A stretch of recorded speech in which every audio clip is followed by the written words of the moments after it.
성경 말씀 로마서 9장 22절 한 절의 말씀입니다. 주여 감사합니다. 로마서 9장 22절 한 절의 말씀 같이 읽도록 합니다. 만일 하나님이 그의 진노를 보이시고 그의 능력을 알게 하고자 하사 멸하기로 준비된 진노의 그릇을 오래 참으심으로 관용하시고 아멘. 로마서 9장 22절 한 절의 말씀을 가지고 앞서 우리 이 본문 앞에 나왔던 그 하나님의 예정이라는 말을 잠시 여러분과 나누었습니다. 그 말씀에 대해서 조금 보충 말씀을 드리고 9장 말씀을 이제 넘어갈까 합니다. 하나님의 예정을 이야기할 때 우리 한국 사람들이, 특히 동양 사람들이 이제 많이 오해하거나 참 많이 어려워하는 이유가 뭐냐니까 우리 안에 이제 담겨져 있는 그 숙명론, 운명론이라는 거죠. 내가 태어나기를 그렇게 태어났다라는 겁니다. 소위 말해서 내 팔자가 그러니까 팔자대로 살아야 된다라는 겁니다. 벌레는 이제 송충이는 솔잎을 먹어야 된다라는 식으로 이런 이제 운명론이라든지 숙명론들이 이제 깊숙이 우리 안에 이제 배어 있다라는 거죠. 하지만 성경은 분명히 운명에 대해서도 숙명에 대해서도 거부합니다. 반대합니다. 그 말은 전혀 아니라고 정확하게 이제 말씀을 하고 있습니다.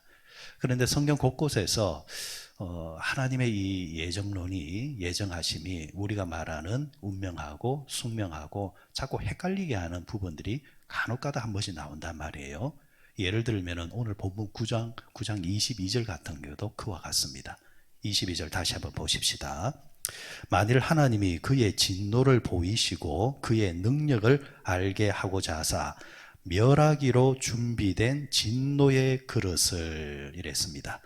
멸하기로 준비된 그릇이라 했습니다. 택한 그릇이 있는데 멸하기로 준비된 그릇도 있다라는 겁니다. 이 헷갈리는 거예요.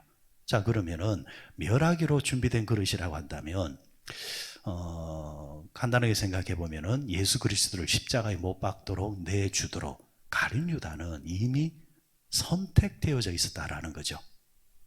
이스라엘 백성들이 애굽에서 430년 동안 종살이를 하다가 모세의 지도자를 통하여서 하나님께서 그들을 불러내실 때에 바로는 그 길을 가로막습니다. 그죠? 그런데 그 바로 또한 준비된 그릇된 그릇이다. 이렇게 이제 표현해도 무방하지 않겠나.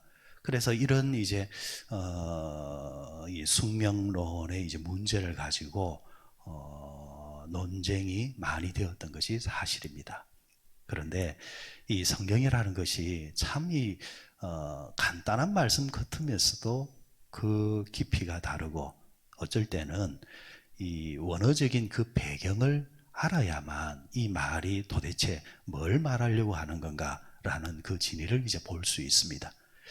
여러분들 그 국어 이제 문법 가운데서 죄기적 용법이라는 이제 그런 문법을 쓸 때가 있습니다. 죄기적 용법. 이 죄기적 용법은 어떤 데 쓰느냐 하면은 이 동사의 주어가 결국 그 동사의 행위를 가리킬 때 사용하는 말입니다. 쉽게 말하면 이거예요. 소개를 하는 겁니다. 누굴 소개하느냐니까 소개하는 사람이 자기 소개를 하는 거예요. 이걸 이제 제기적 용법이라고 말하는 겁니다. 이제 영어로 말하면은 he 할 때에 he 할 때 그는 이래 말하지 않습니까? 그런데 이게 제기적 용법으로 딱 바뀌면은 himself라는 말이 있습니다. 이것은 상대 누군가를 가리키는 것이 아니라 자기를 가리키는 겁니다. 스스로, 나 스스로. 이렇게 이제 말이 바뀌는 겁니다. 그러니까 오늘 본문에 나온 이 멸하기로 택한 그릇이라는 말이 바로 그 용법입니다.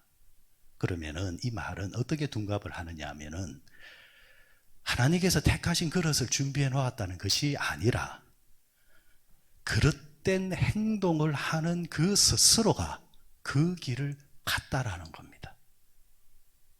하나님께서 그 사람 보고 너는 이렇게 살아라, 이렇게 운명적으로 정해놓은 것이 아니라 하나님께서는 복의 길을 걷도록 모든 사람들이 복의 길을 걷도록 하게 하셨는데 그 중에 꼭 하나씩은 뭐가 있느냐 하니까 나 그거 싫어요 하면서 자기가 자기 행동에 대해서 주관적으로 그걸 선택해서 가는 것. 바로 그 문법입니다. 그렇다고 한다면은 가룟 유다는 하나님께서 예수님을 팔아 넘기도록 준비되어진 택한 그릇이 아니라 누군가는 예수를 팔 거예요. 누군가는 예수를 배반할 거예요. 그렇다고 해서 예수님이 가룟 유다를 미리 점찍어 둔 것이 아니라 12제자 가운데서 만약 12제자가 아니었다고 한다면 또 다른 유대인들도 있겠죠. 대제사장도 있겠죠.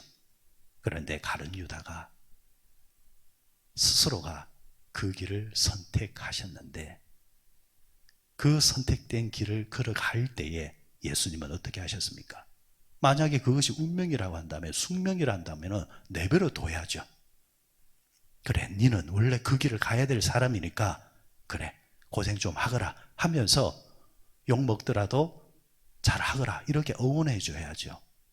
하지만 복음서에 나오는 예수님의 행적을 보면은 그 길을 선택하는 가룟 유다에 대해서 만류도 하고 또 언질도 주고 심지어는 마지막 순간에는 어떻게 하셨습니까? 네가 나를 팔 것이다. 이렇게 직선적으로도 말씀을 한단 말이죠. 왜 그러셨습니까? 그러지 말아라는 이야기입니다. 돌아서라라는 이야기입니다.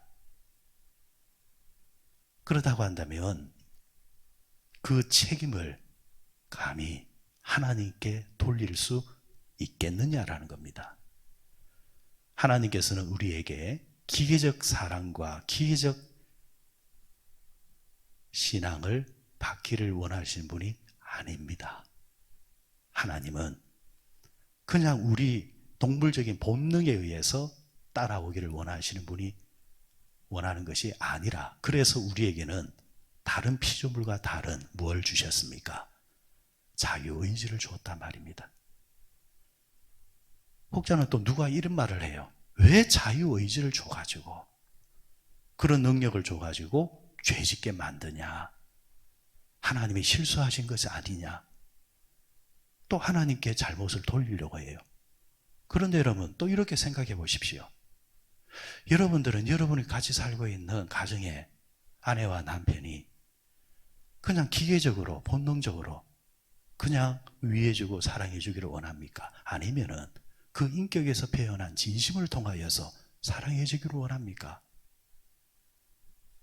어버이날이나 아니면은 부모의 생일 때 자식들이 와서 그냥 기계적으로 그냥 용돈 주기를 원합니까? 아니면 그 마음에 사랑의 마음을 가지고 부모님 사랑합니다 하면서 표현하는 것이 여러분에게 좋습니까? 오는 겁니까? 당연하지요. 하나님은 인격의 하나님이란 말이죠. 그래서 하나님도 사람에게 인격적으로 받기를 원하시기 때문에 하나님께서는 선택을 우리에게 준 겁니다. 그런데 중요한 포인트는 죄가 우리 속에서 번성하기 전에는요, 본능적으로 어떻게 보면은 우리의 자유의지 자체가 항상 어디를 향하고 있느냐니까 하나님을 향하게 되어 있었습니다. 하나님이 우리에게 심어 놓은 겁니다. 이럴 때 아이들 보십시오. 때가 묻지 않았을 때는 길을 딱 걸어가면은 옆에 서 있는 아버지 손을 잡잖아요. 엄마의 손을 잡으려고 하잖아요. 그런데 그 아이가 자라면서 때가 조금 묻기 시작하면은 이제는 부모가 그 아이의 손을 잡으려고 해도 싫다라는 겁니다. 순수성이 많이 퇴색이 된 것 같아요. 그렇죠. 여러분, 사람이 연애할 때, 처음 연애할 때, 지금도 보면은 그 더운 여름날에 왜 그래 붙어 다니는지. 더우면 떨어져야 되잖아요. 더운데도 불구하고 손을 잡는단 말이에요. 상식적으로는 안 맞는 겁니다. 그렇죠? 그런데도 불구하고 손을 잡아요. 그 안에 뭐가 흐르고 있으니까? 순수한 사랑이 흐르고 있으니까. 그런데 시간이 좀 지나면은 손을 안 잡으려고 합니다. 다른 게 아니라 예전에 비해서 식은 겁니다. 식은 거예요. 자, 다시 말해서 하나님께서 우리에게 이런 좋은 선물을 우리에게 주셨지만 우리 스스로 그 좋은 것을 좋은 쪽으로 선택하거나 활용하지 아니하고 잘못된 쪽으로 선택을 해서 그 대가를 받게 되었다. 이게 여러분 사도 바울이 말하는 그 예정의 또 하나의 모습입니다. 그러면 하나님은 이렇게 우리에게는 이런 걸 이제 원치 아니하시고 너 그러지 마라 하면서 하나님은 우리에게 그러면 어떻게 대하시는가? 운명적으로 우리가 망할 수밖에 없는 자로서 선택된 존재가 아니라 설령 우리가 그런 행위를 할 때라도 하나님의 본심은 어떤 마음인가? 22절 끝에 한번 보십시오. 뭐라고 했느냐 하니까 준비된 진노의 그릇을 뒤에 뭐라고 했습니까? 오래 참으심으로 관용하시고 했습니다. 오래 참으시고 관용을 하고 계신다라는 겁니다. 참고 인내하고 기다리신다라는 겁니다. 이게 하나님의 본심입니다. 이 하나님의 본심에 대해서 좀 더 구체적으로 정확하게 표현한 것이 어디냐 하니까 신약성경 야고보서 1장을 한번 가보시기 바랍니다. 야고보서 1장 13절 말씀 한번 보시기 바랍니다. 제가 가진 성경 371페이지 야고보서 1장 13절 말씀 찾았으면 같이 읽습니다. 시작. 사람이 시험을 받을 때에 내가 하나님께 시험을 받는다 하지 말지니 하나님은 악에게 시험을 받지도 아니하시고 친히 아무도 시험하지 아니하시느니라. 아멘. 시험도 두 가지가 있다고 말씀드렸죠. 마귀가 하는 시험, 넘어뜨리는 시험, 하나님이 하는 시험, 어떻게 합격시켜 주려고 하는 시험. 자, 그래서 하나님의 시험은 좀 더 정확하게 표현하면 테스트를 할 수 있습니다. 그 테스트를 통하여서 올려주려고 하는 거죠. 자, 어쨌거나 하나님은 우리가 흔히 생각하는 그런 나쁜 시험에 대해서 받지도 아니하시고 시험하시지도 아니하신다 하셨습니다. 하나님은 이렇게 아무도 나쁜 길을 가는 것을 원치 않는다라는 겁니다. 하나님은 오래 참고 기다리면서 넘어지는 것이 아니라 일어서기를 원하고 가는 것이 아니라 돌아오기를 원하고 지금도 그렇게 하고 계신다라는 겁니다. 말씀을 맺겠습니다. 이 하나님의 심정이 어떻게 보면은 목회자의 성품이 되어야 되고 또 집안에서는 어른들의 성품이 되어야 되지 않겠나?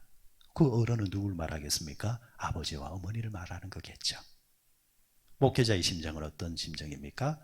성도들이 다 훌륭한 신앙을 가진 것도 아니고 때로는 조금 신앙에 못 미치는 분도 있고 때로는 터무니없는 그런 모습을 보일 때도 있고 그런 것을 볼 때마다 이 하나님의 마음 오래 참고 인내하면서 기다리는 것 끝끝내 자기 길을 가는 것은 어쩔 수 없어요.